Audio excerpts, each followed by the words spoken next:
इस तरह के रोजाना डिक्टेशन की वीडियोस पाने के लिए हमारे चैनल रेयांसी स्टेनो को सब्सक्राइब कीजिए और बेल नोटिफिकेशन आइकॉन को दबाइए ताकि हमारी लेटेस्ट वीडियोस आप तक सबसे पहले पहुंचे। डिक्टेशन शुरू हो रही है 3 सेकंड में। स्टार्ट। स्पीकर महोदय, आज मैं एक और विचार आपके साथ बांटना चाहता हूँ। केंद्र तथा राज्यों के सभी विकासात्मक कार्यक्रमों के प्रचार के प्रयासों को एकीकृत तरीके से करना बहुत जरूरी है ताकि एक प्रेरणादायक संदेश जनता तक पहुंचे।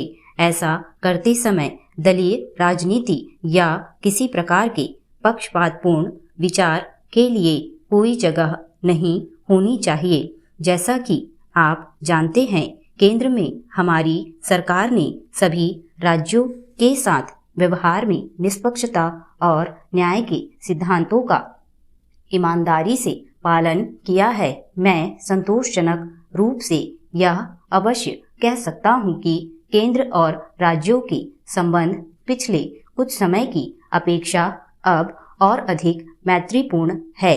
जिस बात की ओर मैं ध्यान दिलाना चाहता हूँ वह केवल यह है कि हमें भारत को एक संपूर्ण इकाई के रूप में देखना चाहिए। जिस प्रकार से मानव शरीर एक संपूर्ण और संगठित इकाई है, यह राष्ट्र तभी स्वस्थ और सक्रिय रह सकता है जब इस राष्ट्रीय शरीर के सभी अवयव और संगठन एक दूसरे से पुष्टि प्राप्त करें तथा एक सामान्य उद्देश्य सहित एकजुट होकर कार्य करें। मेरे विचार से मूल रूप से यह जिम्मेदारी केंद्र और राज्यों के सूचना मंत्रालयों की है कि वे इसे हमारी जनता तक पहुंचाए। मूल रूप से यह जिम्मेदारी भी उनकी है कि वे केंद्र और राज्य सरकारों को लागू करने की प्रणाली से इस राष्ट्रीय कल्पना को अपनी सभी गतिविधियों में शामिल करवाए।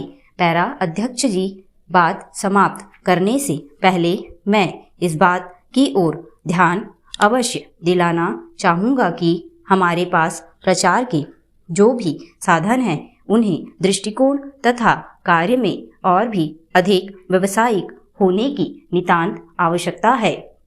इनमें से अधिकतर जैसे दूरदर्शन, आकाशवाणी, दृश्य श्रव्य प्रचार निदेशालय और पत्र सूचना कार्यालय स्वतंत्रता के आरंभिक दशकों में बनाए गए थे, जब निजी स्वामित्व वाले समाचार पत्रों को छोड़कर सरकार ही सूचना का करीब करीब एकमात्र स्रोत थी। आज स्थिति एकदम अलग है।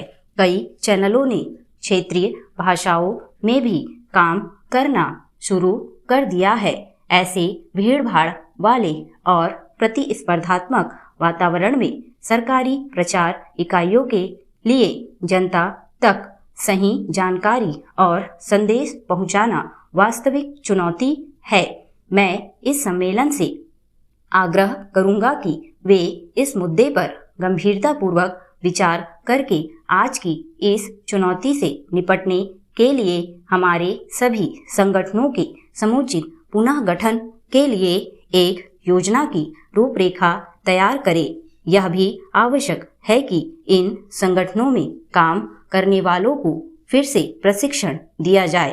प्रभावी तरीका, रचनात्मक और वचनबद्धता की आवश्यकता होती है। इंटरनेट ने न केवल संचार को अधिक सस्ता बना दिया है बल्कि संचार शक्ति को भी अत्यधिक बढ़ा दिया है। विशेष तौर पर हमारी सभी गैर अंग्रेजी भाषाओं में इन साधनों का उपयोग बढ़ाना अत्यावश्यक है।